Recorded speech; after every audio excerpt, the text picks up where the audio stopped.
जी नमस्कार। मैं योगेंद्र शर्मा टीचर्स युग यूट्यूब चैनल पर आप सभी का बहुत बहुत स्वागत करता हूं। दोस्तों, आज जो हम देख रहे हैं वो है उत्तर प्रदेश लोक सेवा आयोग यानी यूपीपीएससी के द्वारा आयोजित की जाने वाली सहायक अध्यापक प्रशिक्षित स्नातक श्रेणी पुरुष और महिला शाखा परीक्षा 2025 के जो एक शॉर्ट नोटिफिकेशन है उसके बारे में है। यह नोटिफिकेशन 14 जुलाई को आया था। विस्तृत नोटिफिकेशन जो है वह आपका 28 जुलाई को प्रकाशित किया जाएगा। याद रखेंगे, जो विस्तृत नोटिफिकेशन है,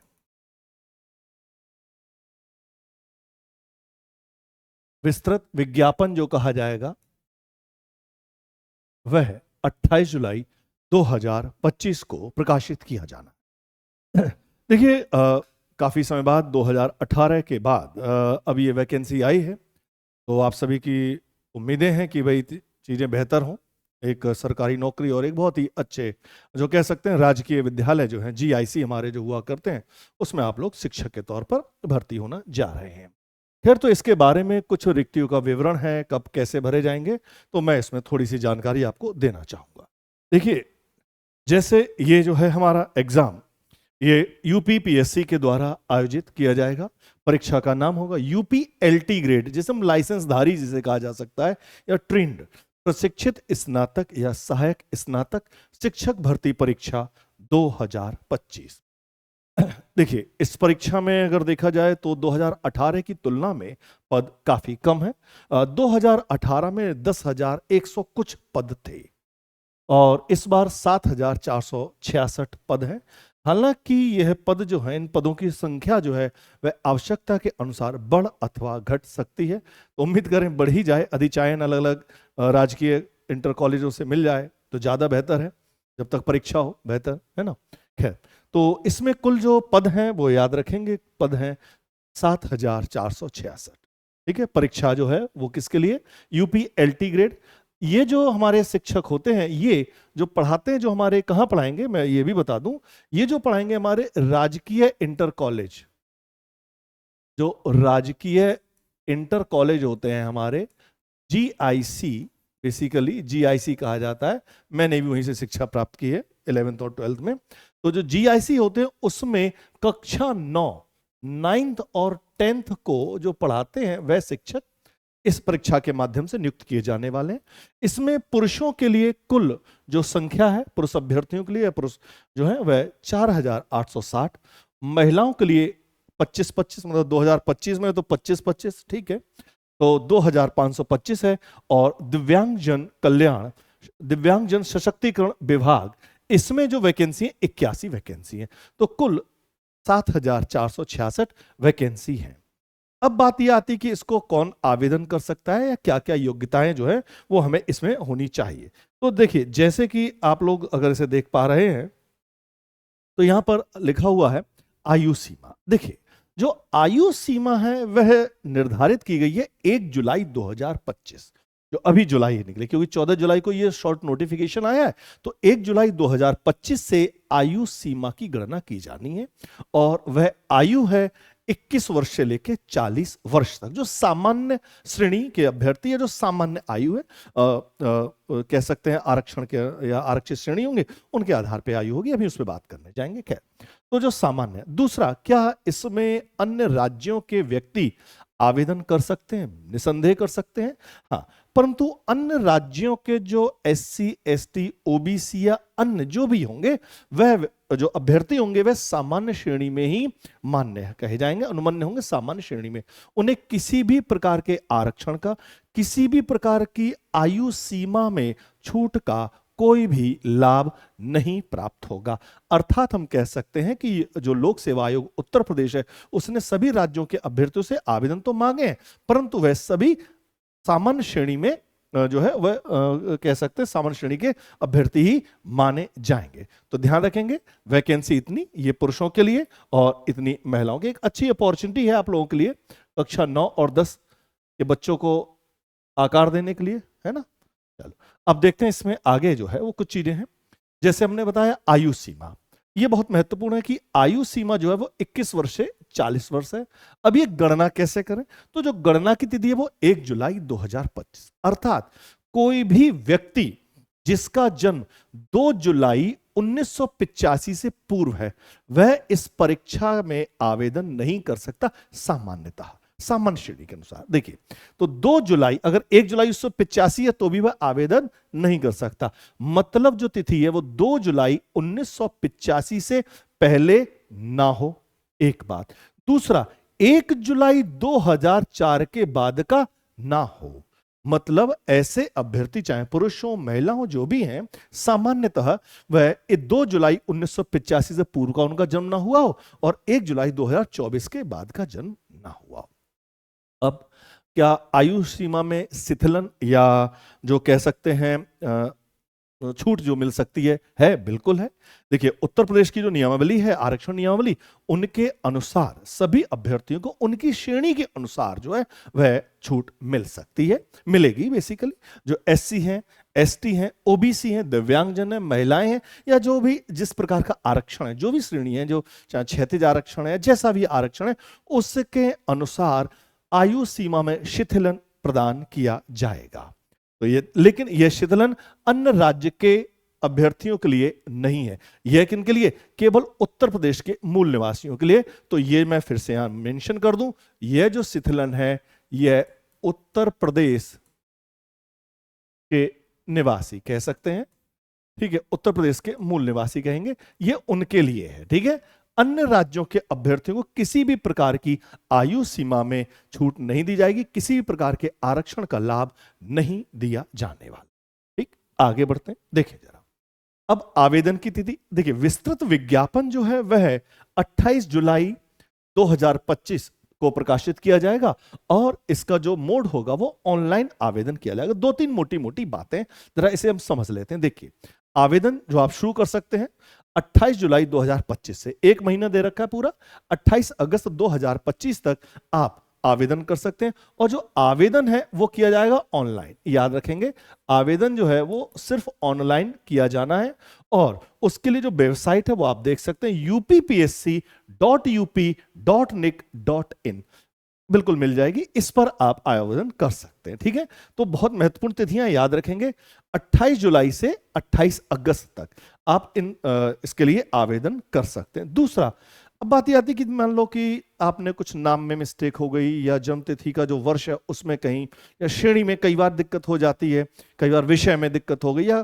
फोटो अच्छे से अपलोड नहीं हुआ, या आपके कोई भी अन्य कोई भी त्रुटि हो सकती है। तो उस त्रुटि का अगर आप सुधार करना चाहें, संशोधन करना चाहें, तो उसके लिए भी उत्तर प्रदेश लोक सेवा आयोग ने आप लोगों के लिए दे रखी है, अंतिम तिथि दे रखी है 4 सितंबर। मतलब आप लोग 28 अगस्त तक तो फॉर्म भरिए, आराम से प्रिंट आउट निकालिए और गौर से देखिए, यदि कहीं पर कोई भी गलती दिखती है तो आप सुधार कर सकते हैं। जो अंतिम तिथि है ये महत्वपूर्ण है, वह है 4 सितंबर 2025 तक आप इसमें सुधार कर सकते हैं। ठीक है, अच्छा खासा समय दिया है आपको। यदि किसी प्रकार की कोई भी त्रुटि होती है, कई बार हो जाता है कि साइबर कैफे में जाते हैं हम लोग, तो हो सकता है नाम की स्पेलिंग मिस्टेक हो जाए, ठीक है, या वर्ष हुआ, जैसे किसी ने हाई स्कूल कब किया, इंटर कब किया, तो उसके वर्ष में शायद कई बार हो जाता है, तो बहुत ही मानवीय त्रुटियां हो सकती हैं। तो बहुत ध्यान से इसे देखिएगा जब आप फॉर्म भरेंगे। ठीक है, अब सबसे महत्वपूर्ण चीज आती है, फॉर्म तो ऑनलाइन भर देंगे, लेकिन उसके लिए आपको क्या चाहिए होगा? वन टाइम रजिस्ट्रेशन, या जिसे कहते हैं हम OTR, इसे कहते हैं एकल अवसरीय पंजीकरण। एकल अवसरीय पंजीकरण, तो वन टाइम रजिस्ट्रेशन अनिवार्य है। OTR यह आप लोगों के लिए अनिवार्य है, बिना इसके आपका फॉर्म सबमिट नहीं किया जाएगा। आपको यहां पर एक रजिस्ट्रेशन संख्या दे दी जाएगी। आप इसमें क्या करते हैं, देखिए बहुत आसान है, इसके बारे में एक डिटेल वीडियो में बना दूंगा। उसमें क्या करेंगे, आपको UPPSC की साइट पे जाना होगा, वेबसाइट पर, और वहां पर OTR रजिस्ट्रेशन जो होगा उसके लिए जाना पड़ेगा। फिर चाहे मोबाइल नंबर से या जैसे भी रजिस्ट्रेशन करेंगे, धीरे धीरे आप अपनी सारी डिटेल्स, अपना नाम, माता पिता का नाम, जन्म तिथि, शिक्षा का विवरण, विषयों का विवरण, जो जो आपकी अंतिम डिग्री है वो सारे विवरण आप, या फोटो और फिर आपके हस्ताक्षर वे अपलोड कर दिए जाएंगे एक बार। तो यूपी लोक सेवा आयोग से जो भी फिर आगामी परीक्षाएं होंगी, तो बस OTR डालिए, आपका फॉर्म एक क्लिक में सबमिट हो जाया करेगा। बार बार इंफॉर्मेशन देने की आवश्यकता नहीं है। तो ये कैसे भरा जाएगा ओटीआर, तो उसके लिए एक डिटेल वीडियो मैं बना दूंगा। तो पहले वन टाइम रजिस्ट्रेशन इसके लिए अनिवार्य है। तो ये एक मोटी मोटी बात हमने कही कि इसमें कितनी रिक्तियां हैं, पद कितने हैं, कैसे आवेदन करना है, ठीक है, कौन आवेदन कर सकता है। अभी हमने सिर्फ आयु सीमा की बात की है, ठीक है। अब हम आगे अगर हम इसे देखते हैं तो बात ये आती है कि शैक्षणिक योग्यता क्या होनी चाहिए, एजुकेशन क्वालिफिकेशन। ये बड़ा, देखिए जो शिक्षा के क्षेत्र के अधिकांशतः जो एग्जाम होते हैं बहुत ज्यादा उसमें थोड़ी दिक्कत है कि एक तो विषयों का कॉम्बिनेशन, ये बहुत ज्यादा दिक्कत हो जाती है, ठीक है। तो यहां पर जो हम बात कर रहे हैं वो बात कर रहे हैं जो एजुकेशन क्वालिफिकेशन है, वो हम बात करेंगे सामाजिक विज्ञान के अभ्यर्थियों के लिए। जो हम बात करने जा रहे हैं वह हम बात करने जा रहे हैं सामाजिक विज्ञान के अभ्यर्थियों के लिए, सोशल साइंस के लिए, सोशल स्टडी इसे कह सकते हैं, ठीक है। तो हम एसएसटी के लिए जो रिक्वायरमेंट है हम उसकी कर रहे हैं बात, ठीक है, सामान्यता, ठीक है, एसएसटी की बात कर रहे हैं। एसएसटी के लिए या अन्य जो भी होंगे उसमें भी क्या होगा, सामान्यतः आपको स्नातक उपाधि होनी चाहिए। जो राज्य सरकार द्वारा, केंद्र सरकार द्वारा जो भी विश्वविद्यालय हैं उनसे मान्यता प्राप्त जो विश्वविद्यालय हैं उनसे आपको 3 वर्षीय हो या 4 वर्षीय हो, वो आपको स्नातक की उपाधि होनी चाहिए, ठीक है, ग्रेजुएशन आपका होना चाहिए। साथ साथ एनसीटीई के द्वारा जो भी मान्यता प्राप्त विद्यालय हैं या विश्वविद्यालय हैं या जो विद्यालय हैं, जो क्या होना चाहिए आपको, बीएड, याद रखना बीएड होना अनिवार्य है। अब बात यह आती है कि अगर बीएड का हमारा अंतिम समय चल रहा है, परीक्षा हो गई है, रिजल्ट हमारा नहीं आया है, तो क्या हम फॉर्म भर सकते हैं? नहीं।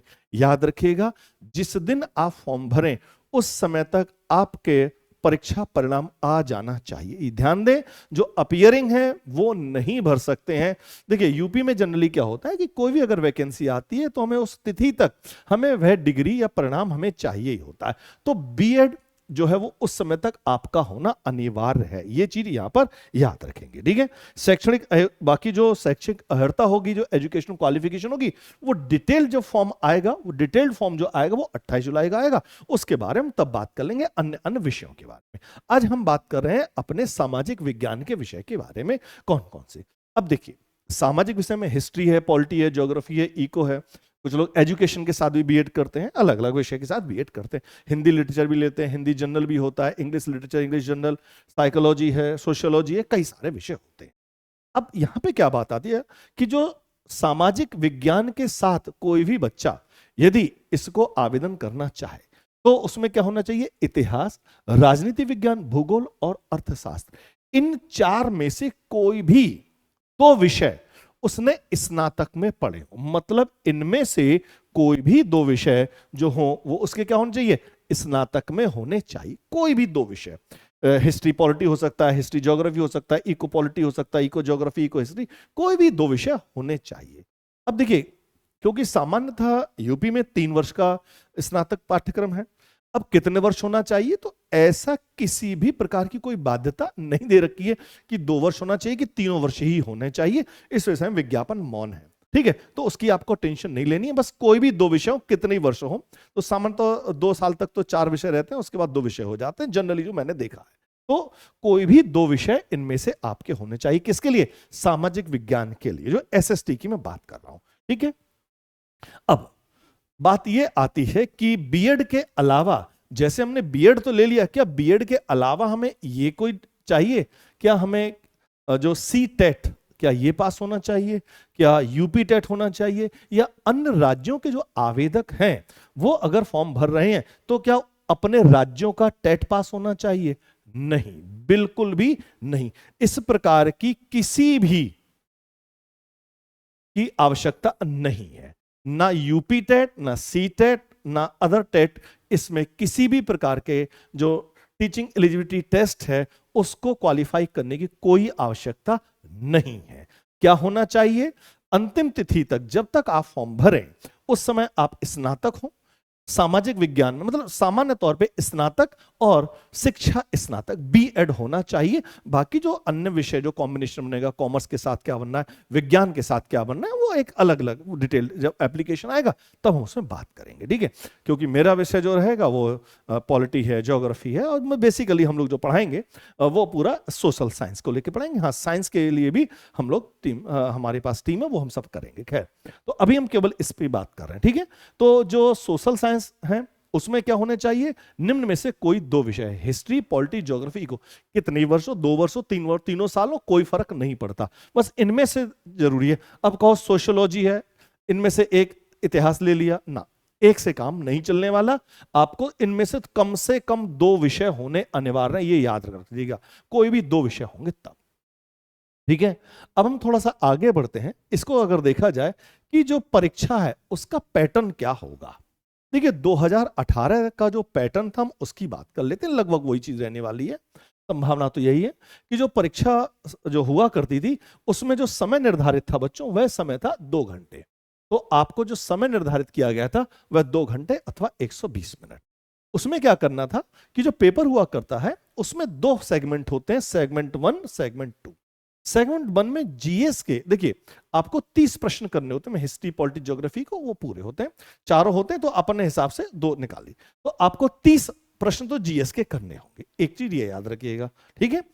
अगली बात यहां पे आती कि जो विषय है हमारे, अब यहां पर भी समझ लो, देखिए अगर हम सोशल साइंस की बात करते हैं, सोशल स्टडी की बात करते हैं, तो हमें कुल 150 प्रश्न करने हैं, और हमें विषय जो होंगे उसमें से हमें 120 प्रश्न करने हैं। यही अंक भी हैं, 150 अंक भी हैं, एक क्वेश्चन 1 अंक का होगा, ठीक है। तो 150 प्रश्न जो है वो आएंगे और हर प्रश्न 1 नंबर का होगा। पहला सेगमेंट 30 क्वेश्चन करने होंगे, दूसरे सेगमेंट में विषय दिए होंगे। अब विषय में आप देखेंगे 240 प्रश्न होंगे, 60 हिस्ट्री के, 60 पॉलिटी के या सिविक्स के कह सकते हैं, 60 ज्योग्राफी के, 60 इकोनॉमिक्स के। तो ये 240 प्रश्न होंगे। तो हमें कैसे करने का, कोई भी रैंडमली नहीं, आपको इनमें से कोई भी 2 विषय, यहां याद रखना है, कोई भी 2 विषय, कोई भी 2 विषय लेने हैं, कोई भी 2 विषय, चाहे आप हिस्ट्री के साथ ज्योग्राफी ले लें, इकोनॉमी ले लें, पॉलिटिक्स, कोई भी 2 विषय ही लेने हैं। उनमें से कोई भी 2 विषयों के साथ आपको 60 और 60 प्रश्न करने हैं। तो 120 ये और 30 ये, तो कुल प्रश्नों की संख्या हो जाएगी 150। और जो प्रश्न पत्र का जो प्रकार हुआ करता है वो ऑब्जेक्टिव होता है, 4 विकल्प दिए होते हैं, उसमें से एक सही अथवा एक गलत, जैसे हो वो विकल्प आपको भरना होता है, वो पूछा जाता है, ठीक। अब बात यह आ रही है कि 2025 में क्या इस परीक्षा प्रणाली में कोई बदलाव होगा या संभावित है। हाँ, चर्चा चल रही है, अलग अलग जगह पे चर्चा हम सुन रहे हैं कि 2025 का जो वैकेंसी है, 2025 की वैकेंसी, उसमें चर्चा चल रही है कि इसमें 2 चरणों में एग्जाम हो सकता है। अभी ये निश्चित नहीं है कि पहला हो प्री एग्जाम हो सेम पैटर्न पे, दूसरा मुख्य परीक्षा हो। अब मुख्य परीक्षा में क्या कर सकते हैं, तो संभावना यह है कि मुख्य परीक्षा में एक पेपर जो होगा वो हो सकता है वह आपका ऑब्जेक्टिव हो, और एक पेपर जो होगा वो आपका सब्जेक्टिव पेपर हो सकता है लिखित परीक्षा हो, उसमें हो सकता है निबंध जोड़ दें या कुछ सामान्य हिंदी का भी जोड़ा जा सकता है, जो चर्चा चल रही है। लेकिन जब तक पूर्णतः नोटिफिकेशन नहीं आ जाता तो इसमें कहना अभी मुनासिब नहीं होगा, ठीक है। तो हमें ध्यान रखना है कि जो 2018 में जो एग्जाम पैटर्न था, ये कब की बात कर रहे हैं हम लोग, 2018 में जो पेपर हुआ था उसकी, ठीक है। 2025 में ये संभावित है, ये संभावना है, हम इस पे जिक्र अभी नहीं कर सकते। हाँ, डिटेल्ड नोटिफिकेशन आएगा, उस समय हम आपको बताएंगे कि यहां पे क्या प्री है या मेंस है और किस तरह से चीजें दी जानी है। एक शॉर्ट में समरी याद रखेंगे, देख लें कि भाई आपके जो एग्जाम है, जो कुल जो भर्ती है वो यूपी एलटी ग्रेड एग्जाम है 2025 की। ट्रेंड ग्रेजुएट कह सकते हैं या असिस्टेंट ग्रेजुएट, जो आपके शिक्षक हैं, जो कक्षा 9 और 10 को किस में पढ़ाएंगे, जीआईसी राजकीय इंटर कॉलेज में जो आप पढ़ाते हैं उनके लिए है। आयु सीमा 1 जुलाई 2025 से 21 से 40 वर्ष, और कुल जो रिक्तियां हैं वो देख लीजिए आप यहाँ पर, कुल 7,466 हैं। अन्य राज्य जो अभ्यर्थी होंगे वो सामान्य श्रेणी में ही काउंट किए जाएंगे, उन्हें किसी भी प्रकार के आरक्षण का कोई लाभ नहीं दिया जाएगा।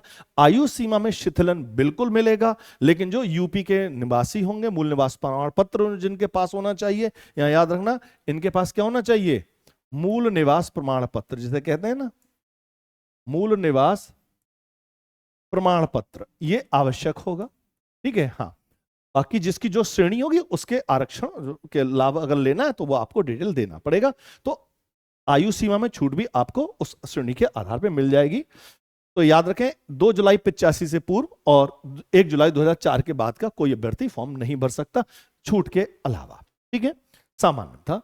आवेदन की तिथि 28 जुलाई से 28 आप देखें अगस्त तक। संशोधन अगर करना है 4 सितंबर। वेबसाइट इधर रखिए, और एसेंशियल क्या है, OTR रजिस्ट्रेशन एसेंशियल है।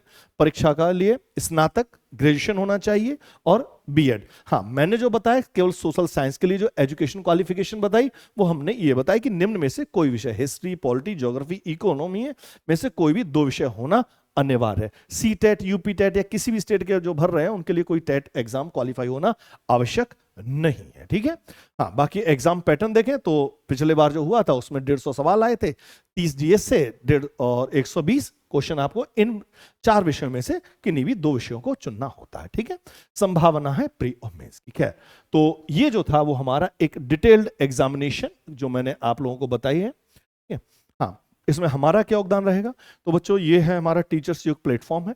इस पे हम लोग क्या करेंगे कि रेगुलर आप लोगों के लिए सभी विषयों के जो कह सकते हैं महत्वपूर्ण प्रश्न हैं उनको जो ऑब्जेक्टिव टाइप में वो करवाया जाएगा। एप्लीकेशन पर आपकी रेगुलर क्लासेस रहेंगी, और एप्लीकेशन का लिंक भी दे दिया जाएगा आप लोगों को। तो एप्लीकेशन पर डिटेल्ड क्लासेस होंगी। हालांकि जो क्लासेस का अनाउंसमेंट है वो मोस्ट प्रोबेबली हम लोग अगस्त में करेंगे, क्योंकि फॉर्म पूरा आ जाए, आप लोग फॉर्म भर के निश्चिंत हो जाए, और अगस्त फर्स्ट वीक में क्लासेस जो है वो आपकी आरंभ कर दी जाएंगी।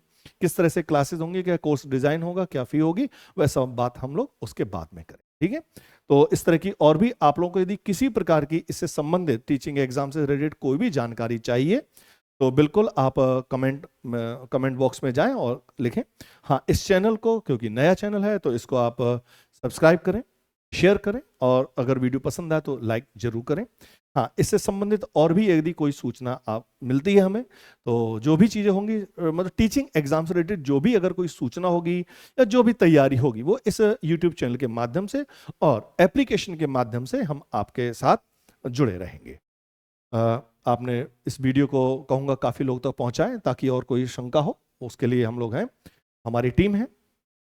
मिलते हैं आपसे अगले वीडियो में। हाँ, डिटेल जो होगा उस पर वीडियो हम जो 28 जुलाई को जब होगा तब एक डिटेल्ड वीडियो बनाएंगे। हाँ, OTR पे मैंने कहा था एक OTR कैसे भरना है, तो उस पर भी एक वीडियो हम आपके साथ शेयर करेंगे।